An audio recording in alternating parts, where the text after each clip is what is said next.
First இந்த படத்தினுடைய விழாக்கு வருகை தந்துள்ள எங்களுடைய எஸ்டிஆர். ஸோ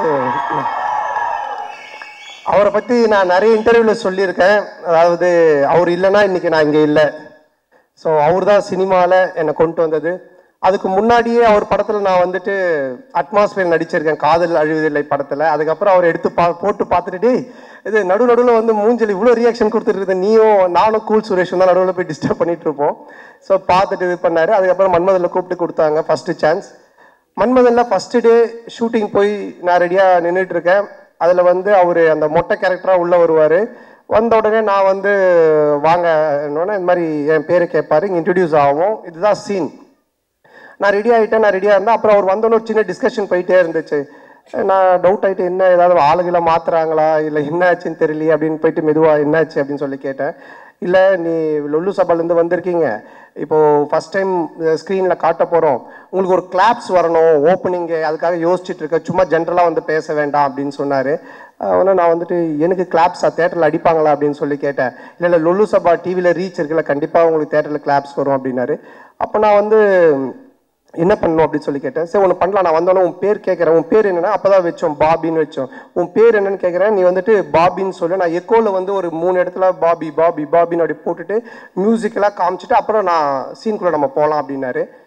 நல்லா இருந்துச்சு. அவருக்கு என்னென்னா என்னை காட்டும் போதே ஒரு கிளாப்ஸோட காட்டணும் அப்படின்றதுக்காக சொன்னார். அப்போ நான் சொன்னேன், இல்லை இப்படி ஒன்று பண்ணலாமா, என்ன நீங்கள் கேளுங்க, நான் வந்து 3 தடவை நானே பாபி பாபி பாபின்னு சொல்கிறேன், அதுக்கப்புறம் நீங்கள் அந்த டைலாக் சொல்லுங்கள், அப்படி பண்ணலாம் அப்படின்னு. ஒன்று அவரும் சிரிச்சிட்டு சரி நல்லா தான் இருக்குது, ஆனால் பில்டப்பாக இருக்காது, ஆனால் நல்லா தான் இருக்குது அப்படின்னாரு. நல்லா தான் இருக்கும் அப்படின்னு சொல்லிட்டு அப்போ தான் அந்த ஃபஸ்ட்டு டைலாக்கு அவர் வந்து என்கிட்ட கேட்பார், உன் பேர் என்னன்னுவார்.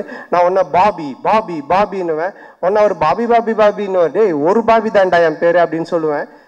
அதுக்கப்புறமா பில்டப்புக்காக 3 தடவை சொன்னோம் அப்படின்னு. ஸோ இப்படி தான் என்னோடய ஃபஸ்ட்டு சீன் அவரோட ஆரம்பிச்சது. நான் எதுக்காக இதை சொல்ல வரேன்னா, அன்னைக்கு தேட்டரில் ஸ்க்ரீனில் எனக்கு கிளாப்ஸ் வரணும் அப்படின்னு எடுத்துக்கிட்ட அந்த அக்கறை ஆகட்டும், அந்த அன்பாகட்டும் இன்னைக்கு வரைக்கும் குறையவே இல்லை. அதே அன்பு அதே அக்கறை இப்போ பண்ணுற எஸ்டிஆர் 49லையுமே என்கிட்ட என்ன சொன்னார்னா, டைரக்டரை கூப்பிட்டு சாண்டாக்கு என்ன வேணும், சாண்டா எப்படி நம்ம நல்லா யூஸ் பண்ண முடியும், சாண்டாக்கு என்ன பண்ண முடியும், அதை முதல்ல யோசிங்க அப்படின்னு தான் சொன்னார். அன்னைக்கு கூட வீட்டில் போய் மொட்டை மாடியில் பார்த்து ஒரு 3 ஹவர்ஸ் டிஸ்கஷன் பண்ணும்போது என்னை பற்றி மட்டுமே தான் பேசிகிட்டு இருக்காரு. ஸோ இப்படிப்பட்ட ஒரு அன்பும் அரவணைப்பும் கொண்ட ஒரு அருமையான ஒருத்தர் எனக்கு கிடைச்சது. உண்மையிலேயே நான் கடவுளுக்கு நன்றி சொல்லணும், எங்கள் அப்பா அம்மாவுக்கு நன்றி சொல்லணும். ஸோ ரொம்ப நன்றி நீங்கள், I love you all the time. அதனால் எனி டைம் எப்பவுமே அவருக்கு பின்னாடி அவர் கூட நான் கண்டிப்பாக நிற்பேன். அது எதுவாக இருந்தாலும் என்னவாக இருந்தாலும் அது நிச்சயமாக இந்த வருஷம் எஸ்டிஆர் 49 நீங்கள் பார்ப்பீங்க. ஸோ சொல்லி ஆரியா முறைக்கிறான், ஏண்டா நாங்கள் கஷ்டப்பட்டு செலவு பண்ணி சத்யம் தேட்டரை புக் பண்ணால் நீங்கள் 2 பேரும் பேசிட்டு இருப்பீங்களா அப்படின்ட்டு. அடுத்தது இந்த படத்தினுடைய ப்ரொடியூசர் ஆரியா. ஸோ ஆரியா தான் எனக்கு தெரியும், ஆரியா தான் நிகாரிகா ப்ரொடக்ஷன் அவங்கள கொண்டு வந்தது. கொண்டு வரும்போது எல்லாமே சூப்பராக போச்சு. அப்போ ஆரியா வந்து ஒருத்தர் சொன்னாங்களே, கிஷோர் எங்கே, அவர் கிஷோர் வாங்க வாங்க, இவர் தான் கிளாரிட்டி கிஷோர். இவரை கூட்டிகிட்டு வந்து என்கிட்ட ஒப்படைச்சிட்டு போயிட்டான். இவரை ஃபஸ்ட்டு கேட்டவொன்னா என்ன சார்னா, அவர் வந்து ஒன்றும் இல்லை சார், எனக்கு கிளாரிட்டி இருந்தால் போதும் அப்படின்னாரு. நான் உடனே சரி ஓகே கிளாரிட்டி தானே அப்படின்ட்டேன். ஃபார் எக்ஸாம்பிள் ஒரு பேப்பர் கேட்டோன்னு வச்சுங்களேன், வெள்ளை பேப்பரா இல்லை ப்ரௌன் பேப்பரான்னுவார். வெள்ளை பேப்பர், கோடு போட்டுதா போடாதா, கோடு போட்டது, இப்படி போட்டதா இப்படி போட்டதா, சரி இப்படி போட்டது, சரி போட்டதுக்கு அப்புறமா உங்களுக்கு A4 ஷீட் வேணுமா சின்னதாக வேணுமா, இப்படியே போயிட்டே இருக்கும் இந்த கிளாரிட்டி. இதுக்கு எண்டே கிடையாது. நான் சொல்லுவேன் சார் நீங்கள் எதனா ஒரு பேப்பர் கொடுங்க, நாங்கள் எடுத்துகிட்டு போகிறோம் அப்படின்ட்டு. ஸோ என்னென்னா சினிமாவில் இந்த அளவுக்கு ஒரு கிளாரிட்டியாக நான் ஃபஸ்ட் டைம் ஒர்க் பண்ணது இவர் கூட தான். ஆனால் அது நல்லா இருந்துச்சு. ஏன்னா பிஃபோர் பேப்பரில் நம்ம எல்லாத்தையும் கிளாரிட்டியாக பண்ணதுனால இவ்வளோ பெரிய படத்தை எங்களால் கொஞ்சம் ஈஸியாக எடுக்க முடிஞ்சது. ஸோ அவருக்கு முதல்ல நன்றி, ரொம்ப தேங்க்யூ சார். கிளாரிட்டியாக இருக்கா பேச்சு? ஸோ அதுக்கப்புறமா ஆரியா என்னுடைய நண்பரில் இந்த உயிர் நண்பன் அப்படின்வாங்களே அந்த மாதிரி. நாங்கள் கல்லூரியின் இல்லை காசு கொடுத்துருக்கான்னு சொல்லி தான் ஆகணும். அதாவது கல்லூரியின் கதை படத்தில் தான் நாங்கள் 2 பேரும் ஃப்ரெண்ட் ஆனோடனே ஃபஸ்ட்டு படத்தில் நல்லா க்ளோஸ் ஆகிட்டோம். அப்போ வந்து படத்துலலாம் பார்த்தீங்கன்னா ஹீரோயினுக்கு ஃப்ரெண்ட்ஸாக பெங்களூர்லேருந்து ரிச் கேர்ள்ஸ் கூட்டின்னு வந்து நடிக்க வைப்பாங்க, அவங்க தான் கூட வருவாங்க ஃப்ரெண்ட்ஸாக. அப்போ எந்த வந்து மன்மதன் ரிலீஸ் ஆகி ஒரு 2 படம் தான் ரிலீஸ் ஆகிருந்துச்சு, பெருசாக எனக்கு தெரியாது வெளியே. ரெண்டாவது அவங்க பெங்களூர்லேருந்து வந்திருக்காங்க. ஆர்யா தான் ஹீரோ. அவன் அறிந்து மரியாமல் நடிச்சு முடிச்சிருக்கான், ஆனால் ரிலீஸ் ஆகலை. ஸோ நாங்கள்லாம் ஒன்றா தான் உட்காந்து சாப்பிடுவோம், எங்களுக்கு கேரவன் கிடையாது. அப்போ அவங்கெல்லாம் நீங்கள் யாருன்னு என்ன கேட்கும்போது நான் ஆர்யா ஹீரோன்னு தெரியும் இந்த படத்தில். நீங்கள் யாருமே ஒன்று ஆர்யாவில் என்னது இவரை யாருன்னு கேட்டிங்களா, இவர் தான் comedy super star, south India comedy super ஸ்டார்ன்ட்டான். ஆனால் அவங்களாம் is a comedy super star south India, yes Telugu Malayalam Tamil all language is a super ஸ்டார்ன்ட்டான். உடனே அந்த பொண்ணுங்களாம் ஒரு மாதிரி டவுட்டாக என்ன பார்த்தாங்க. பார்த்தோன்னே டக்குன்னு ஆர்யாவில் மச்சான் அவங்க டவுட்டாக பார்க்குறாங்க, டக்குன்னு ஒரு காமெடி பண்ணு அப்படின்னா. டேய் என்னடா சம்மந்தமே இல்லாமல் காமெடி சூப்பர் ஸ்டார்னு இப்போ காமெடி பண்ணுன்ற மச்ச மச்சா பண்ணு தப்பாயிடும் நீ பண்ணு அப்படின்னா. சரி நானும் எழுந்து அவங்க முன்னாடி சரி பழைய பாட்டுக்கு இப்போ இருக்க ஹீரோஸ்லாம் டான்ஸ் ஆன அப்படின்னா ஆடி காமிச்சிக்கிட்டு இருக்கேன். அவங்க சிரிக்கல, மச்சான் பத்தலை இன்னும் நல்லா பண்ணு அப்படின்னா. இதை தான் நாங்கள் விஎஸ்ஓபியில் கூட வச்சுருந்தோம். உடனே கொஞ்ச நேரம் கழிச்சு அவனும் வந்துட்டான் நடிக்கிறதுக்கு. 2 பேரும் சேர்ந்து பயங்கரமாக அவன் ஹீரோயினா நான் ஹீரோவாக நடிச்செல்லாம் ஆடிட்டு இருக்கோம். அவங்களாம் அப்படியே பார்த்துட்டு இருக்காங்க. இதை டைரக்டரும் ப்ரொடியூசரும் பார்த்துட்டாங்க. 2 பேரும் கூப்பிட்டு என்ன சார் ஒரு ஹீரோ ஒரு காமெடியானு அந்த பொண்ணுங்க முன்னாடி போய் டான்ஸ் ஆடினு காமெடி பண்ணிட்டு இருக்கீங்க அப்படின்போது இல்லை சார் அவனை வந்து ப்ரூவ் பண்ண நான் சொன்ன மச்சான் ப்ரூவே பண்ண வேணா என்னை விட்டுரு நான் காமெடினா இல்லாமல் கூட போகிறேன்ட்டு. அதுக்கப்புறமா அந்த காமெடி சூப்பர் ஸ்டார்ன்றது அவன் விடவே இல்லை. சேட்டை படம் அப்போ காமெடி சூப்பர் ஸ்டார் டைட்டிலே எனக்கு போட்டுட்டான் படத்தில். நான் லிங்கால நடிக்கும்போது ரஜினி சார் கூப்பிட்டு கேட்குறாரு நீங்கள் காமெடி சூப்பர் ஸ்டாரா அப்படின்னு. நான் ஒன்றும் இல்லை சார் ஆர்யா தான் போட்டான்னு. நீங்கள் சொல்லாமலா போட்டிருப்பான் அப்படின்னாரு. சார் சத்தியமாக நான் சொல்ல சார், அதாவது ஏன்டா எந்த லெவலில் மாட்டிக்கிட்டு இருக்கானா. ஸோ என்னோட ஃப்ரெண்ட்ஷிப் அந்த மாதிரி. ஆனால் இதெல்லாம் ஒன்றுமே இல்லை. இப்போ ஒரு மேட்ரு ஒன்று சொல்ல போகிறோம், அதை கேளுங்க. என்னாச்சுன்னா இந்த படம் ஆரம்பிச்சிட்டோம். இந்த மாதிரி ஆனந்த் போய் லைன் சொல்லிட்டான், ஆர்யாவுக்கு பிடிச்சி போச்சு, ஆர்யா சூப்பர் நம்ம பண்ணலாம் அப்படின்னு சொல்லிட்டான். சொல்லி முடிச்சுட்டு 6 மந்த் ஆகிடுச்சு. நான் அதுக்கப்புறம் டிடி ரிட்டர்ன்ஸ் முடிச்சுட்டு வடகுப்பட்டி ராமசாமி அப்புறம் இங்கே நான் தான் கிங்கெல்லாம் முடிச்சுட்டேன். ஸோ அப்புறம் ஆர்யா வந்தான், அவங்க ஃபுல் ஸ்டோரி சொன்னாங்க, ஆர்யா கேட்டுட்டான். நான் இந்த இன்பிட்வீனில் ஒரு இடம் வாங்கினேன். இடம் வாங்கி வீடு ஒரு பழைய வீட்டோட வாங்கினேன். அந்த வீட்டை வந்து ரெனோவேஷன் பண்ணிவிட்டு அங்கே போயிடலாம் அப்படின்ற ஒரு ஐடியாவில் நான் ரெடி பண்ணிட்டு இருக்கேன். எங்கள் அம்மாவும் ஒய்ஃபும் வெள்ளிக்கிழமைனா அந்த வீட்டுக்கு போயிட்டு விளக்கு ஏற்றுவாங்க. ஆல்மோஸ்ட் அந்த வீடு செட் ஆகிடுச்சு, தான் போகிறோம் அப்படின்ட்டு.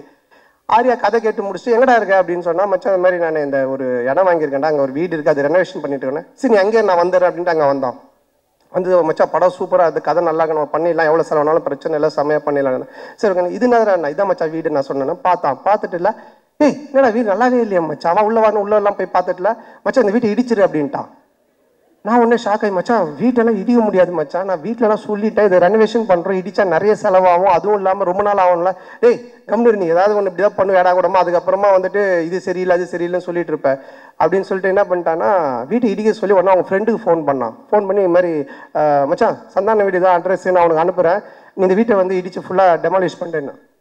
உடனே அவன் வந்து ஒரு பாய்க்கு ஃபோன் பண்ணால் ஒரு பாய் ஒருத்தர் வந்தார். சண்டே நைட் இது நடக்குது, மண்டே டியூஸ்டே வெட்னஸ்டே தேர்ஸ்டே இடித்து தரமட்டமாக்கி எல்லாத்தையும் வாரின்னு போயிட்டாங்க. வெள்ளிக்கிழமை எங்கள் அம்மா ஒய்ஃபும் போய் விளக்கு ஏற்றுவாங்கல்ல, அவங்க வெள்ளிக்கிழமை போயிருக்காங்க. நான் சொல்லலை ஏன்னா திட்டுவாங்க அப்படின்ட்டு. எங்கள் அம்மா போயிட்டு வீட்டை காண சொல்லி தேடிக்கிட்டே இருக்கிறாங்க. இந்த தெருவு போயிருக்காங்க, அந்த தெருவு போயிருக்கிறாங்க. அதுக்கப்புறம் எனக்கு ஃபோன் அடிக்கிறாங்க, ராஜா நம்ம வீட்டை காணும்பா அப்படின்ட்டு. நான் எப்படா சொல்கிறதுன்னே எனக்கு தெரியல. அதுக்கப்புறம் கொஞ்சம் வீட்டுக்கு வரமா நான் சொல்கிற மாட்டேன் வீட்டை காணண்டாரு, இல்லைம்மா நான் வந்து சொல்கிறேமான்ட்டு. அம்மா இல்லைம்மா ஆர்யா வந்தான் அன்னைக்கு பார்த்துட்டு வீட்டை இடிச்சிரு புதுசாக காட்டலாம் நல்லா வரும், நான் சொன்னால் கரெக்டாக இருக்குமா அப்படின்னு. உடனே எங்கள் அம்மா ஷாக்கா, ஏண்டா நீங்கள் 2 பேரும் படத்தில் தானடா அப்படி பண்ணுவீங்க, நிஜ வாழ்க்கையில் மாடா பண்ணுவீங்க, ஒரு வீட்டை இடிச்சிட்டு கிரவுண்டை வைக்க வச்சிருக்கீங்க. ஸோ இந்த லெவல் நாங்கள் 2 பேரும் ஃப்ரெண்ட்ஷிப்பு. ஆனால் என்னென்னா இதில் ஒரு விஷயம் நான் சொல்கிறது, 2 பேருமே இது வரைக்கும் அந்த கல்லூரியின் கதையிலேருந்து இன்னைக்கு வரைக்கும் பயந்ததே கிடையாது. சினிமாவில் இப்படி பண்ணலாம் அப்படி செய்யலாம் பயந்ததே கிடையாது. எதுவாக இருந்தாலும் தைரியமாக பண்ணுவோம். ஐயோ அது அப்படி ஆகிடுமோ, ஐயோ இப்படி ஆகிடுமோ, இப்படி பண்ணால் அப்படி ஆகிடுமோ அப்படின்ற பயம் எங்களுக்கு கிடையவே கிடையாது. வாழ்கிற வரைக்கும் ஜாலியாக வாழ்வோம், நல்லபடியாக வாழ்வோம், என்ன வருதோ பார்ப்போம், ஃபேஸ் பண்ணுவோம், அப்படியே போயிட்டே இருப்போம். அந்த ஒரு எனர்ஜி தான் இன்னைக்கு வரைக்கும் ஆர்யாவை இங்கே ஒரு இந்த இடத்துல கொண்டு வந்து ப்ரொடியூசராக நிற்க வச்சிருக்கு, என்னையும் ஒரு படம் பண்ணி போயிட்டு இருக்கிற ஒரு இடத்துல வச்சிருக்கு. ஸோ நாங்கள் 2 பேரும் பயந்ததே கிடையாது. இந்த படம் நீங்கள் சொன்ன மாதிரி ஆர்யா சொன்ன மாதிரி என்னுடைய பிரச்சனையை தீர்த்து படத்தை பண்ணுறதெல்லாம் வந்துட்டு வேற யாருனா இருந்தாங்கன்னா என் வீட்டு வாசலே தான் படுத்துட்டு இருந்திருப்பாங்க. ஸோ அந்த அளவுக்கு. ஏன்னா ஆர்யா சொன்னது, நீ இந்த படம் பண்ணி முடிக்கிற வரைக்கும் வேற படம் கமிட் ஆகாத, ஃப்ரீயாக பண்ணு, உன் பிரச்சனை எல்லாத்தையும் நான் பார்த்துக்கிறேன், உன் வேலை படத்தை ஜெயிக்கிறது மட்டும்தான் அப்படின்னு சொன்னோம். அதுக்காக இறங்கி இந்த படத்தில் வேலை செஞ்சுருக்கேன். நிச்சயமாக இந்த படம் மிகப்பெரிய ஒரு வெற்றி படமாக ஆர்யாக்கு நான் திருப்பி தருவேன். மிகப்பெரிய வெற்றி படமாக இது இருக்கும். இந்த படத்தினுடைய இயக்குனர் ஆனந்த், பிரேமானந்த், ஸோ நான் வந்து தமிழ் சினிமாவின் கிறிஸ்டோஃபர் நோலன் அப்படின்னு தான் சொல்லுவேன். ஒரு கதை சொன்னால் அதை பல லேயரில் சொல்லுவான். டிடி ரிட்டர்ன்ஸ் பார்த்தீங்கன்னா ஒரு ஹாரர் தான். ஆனால் ஹாரருக்குள்ள ஒரு கேம் ஷோ இருக்கும், கேமுக்குள்ள ஒரு பணம் திருட்டு போகிற ஒரு அட்வென்ச்சர் இருக்கும். ஸோ இப்படி த்ரில்லரு, அட்வென்ச்சரு, அதுக்குள்ள கேம், இப்படி நிறைய மல்டி லேயர்ஸில் ஒன்று பண்ணுவான். அந்த மாதிரி தான் இந்த கதையும். இந்த கதை எனக்கு தெரிஞ்சு இன்னைக்கு ஸ்டேஜில் உட்காந்துருக்க யாருக்குமே தெரியாது. ஈவன் ஆர்யா கூட சரியா தெரியாது, யாருக்குமே நடிச்சவங்களுக்கு தெரியாது. இதை எடுத்து முடிச்சு பார்த்தா மட்டும்தான் இது புரியும். ஆனால் பார்க்கும்போது அவ்வளோ கிளாரிட்டியாக, கிளியராக, அவ்வளோ காமெடியாக ஒர்க் அவுட் பண்ணுவான். ஸோ அந்த விதத்தில் ஆனந்தை நான் பாராட்டுறேன். ஆனந்துக்கு மனமார்ந்த நன்றி. ஆனந்த் கூட ஆனந்த் சொன்ன மாதிரி முருகன் எங்க அவனை மேலே தூக்குங்க. அவன் வந்து இந்த வானத்தை போல விஜயகாந்த் மாதிரி பண்ணுவான். அப்படியே தூரமாக நின்று கை காட்டுவான், ஃபீல் பண்ணுவான். ஆனால் வந்து அப்புறம் கேட்பான், என்ன சொல்லவே இல்லை அப்படின்னு. வா மேலே வா வா இல்லை சொல்லியாச்சு உன்னை பற்றி, மேலே வா. இவன் தான் அங்கே ஓரமாக நிற்கிறான் பாருங்க. அதாவது வந்துட்டு இந்த கேட் ஓரமாக. ஸோ என்னுடைய சைல்ட்ஹுட் ஃப்ரெண்டு. நான் ஜெயிக்கிறது அவனுடைய வெற்றி மாதிரி நினைப்பான். இதில் வர எல்லா காமெடி சீக்வன்ஸ் எல்லாமே இவன் பண்ண ஒரு விஷயம்தான், டீம் ஒர்க்கு. ஆனால் இவன் பிடிச்சிருக்கான். ஸோ அப்புறம் சேது நீயும் மேடைக்கு வா. சேது வா வா, பரவாயில்ல வா. என்ன ட்ரெஸ் போடலையா? வா. ஸோ சேது நீங்கள் படத்தில் பார்த்துருப்பீங்க. ஸோ இவங்க 2 பேருடைய hard work, it's a team work. Sethu. So இவங்களுக்கு இந்த நேரத்தோட மனமார்ந்த நன்றியை தெரிவிச்சுக்கிறேன். இது மட்டும் இல்லாமல் பி டீம் இருக்காங்க, குணாமான், சுந்தர், விஜய், சரவணன், தானிஷ். ஸோ இவங்களுக்கும் இந்த நேரத்தில் மனமார்ந்த நன்றி.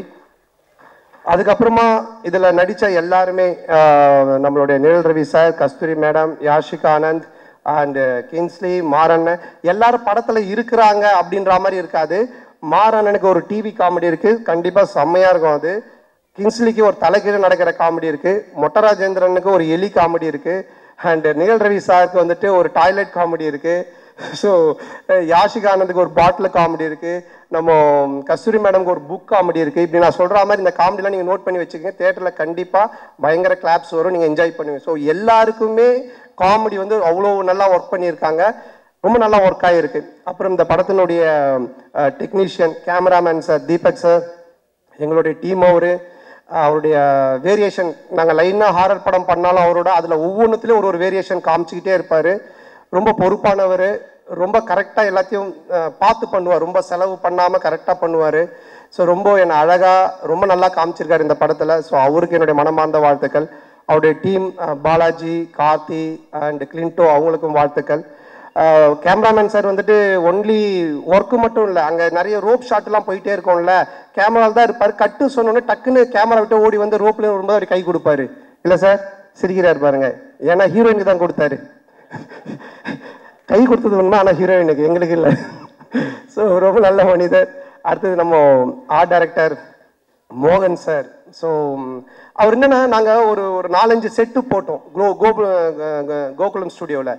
செட்டு போட்டுட்டு அதுக்கப்புறம் நம்ம கிளாரிட்டி கிஷோர் சார் இருக்கார் இல்லையா, எல்லா செட்டையும் பிரித்து மாற்றி திருப்பி அதையே பெயிண்ட் பண்ணி இப்படி காட்டுங்கன்ட்டாரு.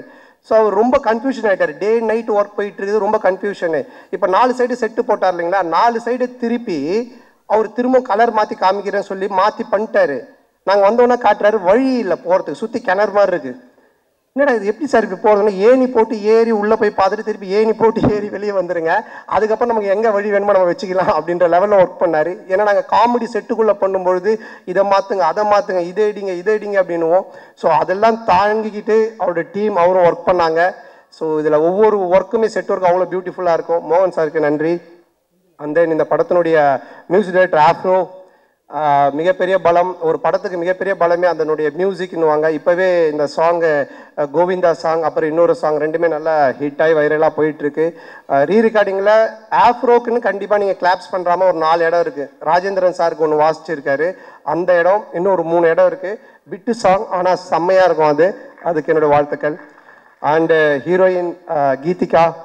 ஸோ ஆனந்த் சொன்ன மாதிரி ஃபஸ்ட்டு டே வரும்பொழுதே அவங்க எல்லா costumes, pedicure, manicure, hair wash எல்லாம் பயங்கரமாக வந்தாங்க. வந்தோடனே இப்போ எங்களுக்கு என்ன காஸ்டியூம்னோடனே அந்த தலையெல்லாம் அழுக்காக்கி கையெல்லாம் அந்த கரியில் போட்டு பெரட்டி அழுக்கு கவுனை கொடுத்து அப்படி தான் எடுத்தோம். பட் ஆனால் அவங்க வந்து அதை ரொம்ப நல்லா பண்ணாங்க. உடனே மூட் அவுட் ஆகி ஐயோ என்ன இப்படி இருக்கு அப்படிலாம் இல்லாமல். ஸோ அது மட்டும் இல்லாமல் ஒரு 3 வேரியேஷன் கேரக்டர் பண்ணியிருக்காங்க. ஜெசிகா, ஹர்ஷினி இப்படிலாம் பண்ணியிருக்காங்க. ஸோ ரொம்ப நல்லா பண்ணாங்க. ஸோ அவங்களுக்கு இந்த நேரத்தினுடைய வாழ்த்துக்கள். அண்ட் எடிட்டர் பரத், என்னுடைய படத்தில் நாங்கள் எழுத ஆரம்பித்த பேப்பர்ல இருந்தே கூட உட்காந்து கட் பண்ணிட்டு இருந்தார் எடிட்டிங். ஸோ அவருக்கும் வாழ்த்துக்கள். அண்ட் இந்த டீம், என்னுடைய டீம், குஷி, ககன் அண்ட் மகேஷ், இளங்கோ, இவங்க எல்லாருக்கும் வாழ்த்துக்கள். அண்ட் இந்த படத்தினுடைய மெயின், அதாவது வந்து டிடி தில்லுதுடு 1, 2, 3 இதெல்லாம் பார்த்துருக்கேன். டிடி ரிட்டர்ன்ஸ் அதே டீம் எல்லாம் பார்த்துருக்கேன். இதில் என்ன புதுசு, இதில் நம்ம என்ன பார்க்கறதுக்கு இருக்குது அப்படின்னு நீங்கள் நினச்சிங்கன்னா, Gautham Menon sir, GVM sir இருக்காங்க, அண்டு செல்வராகவன் சார் 2 பேர் இருக்காங்க. இந்த 2 பேருமே ஹாரர் ஜானரில் இப்படி ஒரு கேரக்டர் பண்ணியிருப்பாங்களா அப்படின்ற மாதிரி தான் ஒன்று பண்ணியிருக்கோம். அது உங்களுக்கு பெரிய ட்ரீட்டாக இருக்கும், ஒரு மிகப்பெரிய ஒரு எக்ஸைட்மெண்ட்டாக இருக்கும் அவங்க 2 பேருடைய போர்ஷன்ஸ். ஸோ அவங்களுக்கும் இந்த நேரத்தில் என்னுடைய மனமார்ந்த நன்றியை தெரிவிச்சுக்கிறேன். அண்ணன் stunt master Selva and Hari master அவர்களுக்கும், டிசைனர் தினேஷ் அண்ட் எல்லாருக்குமே இந்த நேரத்தில் என்னுடைய மனமார்ந்த நன்றி தெரிவிச்சுக்கிறேன். அப்புறம் இந்த படத்தை ரிலீஸ் பண்ணக்கூடிய செண்பகமூர்த்தி சார் அண்ட் ராஜா அவர்களுக்கும் என்னுடைய நன்றி. அண்ட் இந்த படத்தின் சேட்டலைட் ரைட்ஸ் வாங்கியிருக்க ஜிடிவி அவர்களுக்கும் என்னுடைய நன்றி. ஸோ எப்பவுமே நான் ஒன்று சொல்லுவேன், நம்ம ஒன்று ஜெயிக்கிறோம், ஒருத்தர் ரொம்ப உச்சத்துக்கு போகிறான், இல்லை லைஃப்பில் வந்துட்டு ரொம்ப ஒரு உயரத்துக்கு போகிறான் அப்படின்னு சொன்னால், நான் ஃபார் எக்ஸாம்பிள் ராமாயணம் கூட சொல்லுவேன். ராமரை பற்றி எல்லாரும் பேசுவாங்க, ஆனால் அதுக்கு காரணம் ராமர் மட்டும் இல்லை, அதில் அவர் கூட இருந்து அவரை பற்றி பேசின சீதா அண்ட் லக்ஷ்மணன், விபூஷணன், பரதன், ராவணன், இப்படி எல்லா கேரக்டருமே சேர்ந்தது தான் அந்த ராமன் அப்படின்ற ஒரு எலிவேஷன். அந்த மாதிரி யாராக இருந்தாலுமே வாழ்க்கையில் ஒருத்தர் ஒரு உயரத்துக்கு போகிறான்னா அவன் மட்டுமே இல்லை, அவனோட டேலண்ட்டை மட்டுமே காரணம் இல்லை, அவனை சுற்றி இருக்கிறவங்க எல்லாருமே காரணம். அப்படி என்னை சுற்றி இருக்கிற, இங்கே இருக்கிற என்னுடைய நண்பர்களாக இருக்கக்கூடிய, மேடையில் இருக்கக்கூடிய எல்லாருமே, அப்புறம் ஏதோ சிரீஷ் நண்பர் அந்த கடைசியில் உட்காந்துருக்காரு. ஸோ இந்த மாதிரி ஒரு நட்பு எல்லாம் கிடைச்சது எனக்கு மிகப்பெரிய ஒரு பாக்கியம் தான் நினைப்பேன். என்னுடைய முதுகெலும்பாக இருந்து என்னுடைய டீம் எனக்காக எழுதிட்டு இருக்கிறது, இந்த மேடையில் உட்காந்துட்டு இருக்கு, எனக்கு வாய்ப்பு கொடுத்த எஸ்டிஆர்ல இருந்து இன்னைக்கு நான் இங்கே ஹீரோவாக இந்த படத்தில் நிற்கிறதுக்கு காரணமாக இருக்க ஆர்யாலேருந்து, மாறன்லேருந்து எல்லாருமே, அண்ட் தென் அன்னைக்கிலேருந்து இன்னைக்கு வரைக்கும் எனக்கு சப்போர்ட் பண்ணிட்டு இருக்கிற மீடியா அண்ட் ப்ரெஸ். ஸோ ரொம்ப நெருங்கிய நண்பர்கள் நிறைய பேர் இருக்கீங்க. பர்சனலாக ஃபோன் பண்ணி இதை இப்படி சொல்லுங்கள், இதை பண்ணுங்க, செய்யுங்கன்னு எனக்கு சப்போர்ட் பண்ணிட்டு இருக்கீங்க நீங்கள். அதுக்கப்புறம் ரொம்ப என்ன சொல்கிறது, நம்ம ஃப்ரெஷ்ஷாக ஜாலியாக ஒன்று ஒர்க் பண்ணால் நம்ம குடும்பம் ஃபஸ்ட்டு ஹாப்பியாக நம்மளை வச்சுக்கணும். ஸோ என்னுடைய அம்மா, என்னுடைய மனைவி, என்னுடைய குழந்தைகள், ஸோ அவங்களுடைய இன்புட்ஸ், அவங்களுடைய அன்பும் அரவணைப்பும். அப்புறம் 12 வருஷம் கழித்து ஒருத்தன் படம் வந்து அந்த காமெடியை ரசிக்கிறீங்கன்னா, என் மேலே அளவு கடந்த அன்பு வச்சுட்டு இருக்கிற என் உயிரினும் மேலான அன்பு சொந்தங்களாகிய என்னுடைய ரசிகர்கள் நீங்கள் தான். ஸோ உங்களுடைய இந்த ஒரு அன்பும் மிக முக்கிய ஒரு காரணம். அதுவும் இல்லாமல் இன்னைக்கு ஃபங்க்ஷனில் ரொம்ப நாளைக்கு அப்புறம் என்னுடைய சொந்தங்களை கூட்டின்னு வந்திருக்கேன். மாமா, அக்கா, அண்ணன், சித்தி, அத்தை, மாமான்னு. ஸோ அவர்களுக்கும் எல்லா குட்டீஸ்க்கும் இந்த நேரத்தில் என்னோட மனமார்ந்த நன்றி தெரிவிச்சுக்கிறேன். May 16th ரிலீஸ் ஆகுது. டெஃபினட்டாக படம் உங்கள் எல்லாரையும் மிக பெரிய லெவலில் திருப்திப்படுத்தும். நல்ல காமெடி ஒர்க் பண்ணியிருக்கோம். நீங்கள் தேட்டரில் போய் பாருங்கள், பயங்கரமாக என்ஜாய் பண்ணுவீங்க. டிடி ரிட்டர்ன்ஸை விட ட்ரிபிள் மடங்கு உங்களுக்கு ஒரு ட்ரீட் இருக்குது. அதை வந்துட்டு ரொம்ப ஆணித்தனமாக நான் சொல்லுவேன். ஸோ டெஃபினட்டாக நல்லா என்ஜாய் பண்ணுவீங்க. அது மட்டும் இல்லை, கொஞ்சம் பார்த்து பண்ணுங்க. என் காசாக இருந்தால் பரவாயில்ல, நண்பன் காசு. ஸோ அதனால் இந்த வாய்ப்புக்கு நன்றி கூறி, மற்றும் வேற யாரும் நம்ம மதன் டீம், மதன் அண்ட் பரத், என்னோட டீம் ப்ரொடக்ஷன் டீம் பார்த்துக்கிற Bharath, Kishore and Dev and Krishna, Jay, so அவங்களுக்கும் இப்படி எல்லாரும், மற்ற யார் பேர்லாம் நான் விட்டுருக்கேன்னு தெரியல, எல்லாருக்கும் ஸோ எல்லாருக்கும் என்னுடைய மனமார்ந்த நன்றி தெரிவித்து விடைபெறுகிறேன். May 16th மறக்காமல் தேட்டரில் போய் பாருங்கள். நல்ல படம், பயங்கரமாக என்ஜாய் பண்ணுவீங்க. ஃபேமிலியோட, குழந்தையோட பாருங்கள். குழந்தைங்களுக்கு தான் மெயினாக நிறைய சீக்வன்ஸ் ஒர்க் பண்ணியிருக்கோம். பயங்கரமாக என்ஜாய் பண்ணுவீங்க. தேங்க்யூ, தேங்க்ஸ், நன்றி.